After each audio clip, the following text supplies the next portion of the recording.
Praise Lord. आइए एक वचन को निकालते हैं। हम लोग निकालते हैं दूसरा कुरिन्थियन उसका चौथा अध्याय उसका हम तीसरा अध्याय और 17 वचन पढ़ते हैं।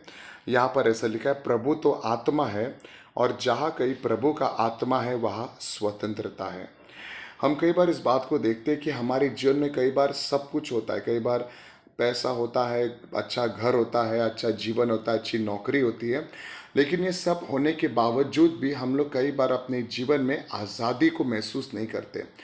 ऐसा लगता है कि हम आज भी किसी के बंधुआई में हैं, हम खुल के अपना जीवन जी नहीं पा रहे। आज भी हम लोग जो है अपने खुशियों को हम खुशियों को खुल के जी नहीं पा रहे।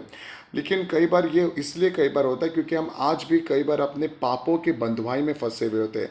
कई बार कुछ शैतान जो है लोगों को बंधुआई में बांध के रखता है। कुछ लोग जो है अपनी बुरी आदतों और बुरे सोच के अंदर आज भी बंधुआई में रहते हैं, जिसके वजह से वे अपने जीवन में स्वतंत्रता को महसूस नहीं करते। लेकिन परमेश्वर चाहता है कि हम अपने जीवन में स्वतंत्रता का जीवन जिए। प्रभु चाहता है कि हम खुल के जिए। हमारे जीवन में किसी भी प्रकार का बंधन या हमारे जीवन में किसी भी प्रकार की बेड़ी ना हो। लेकिन बाइबल ऐसा कहता है कि जहाँ कहीं प्रभु का आत्मा होता है वहाँ पर स्वतंत्रता होता है। तो जब पवित्र आत्मा किसी के जीवन में आता है, पवित्र आत्मा उसके जीवन में स्वतंत्रता को लेकर आता है। तो आज प्रभु हमसे चाहता है कि अगर हम अपने जीवन में स्वतंत्रता को देखना चाहते हैं, एक आज़ादी का जीवन जीना चाहते हैं, तो हमको अपने जीवन में पवित्र आत्मा को प्रतिदिन बुलाना ज़रूरी है।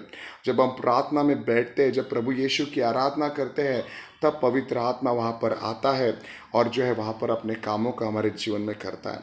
हमें पवित्र आत्मा को, यीशु मसीह को प्रतिदिन अपने जीवन में बुलाना है, क्योंकि जब प्रभु आएगा, जब पवित्र आत्मा आएगा, वो हमारे जीवन में आज़ादी को लेकर आएगा, हमारे पापों से छुड़ाएगा, बुरे विचारों से छुड़ाएगा और हमें एकदम स्वतंत्रता का जीवन जिएगा।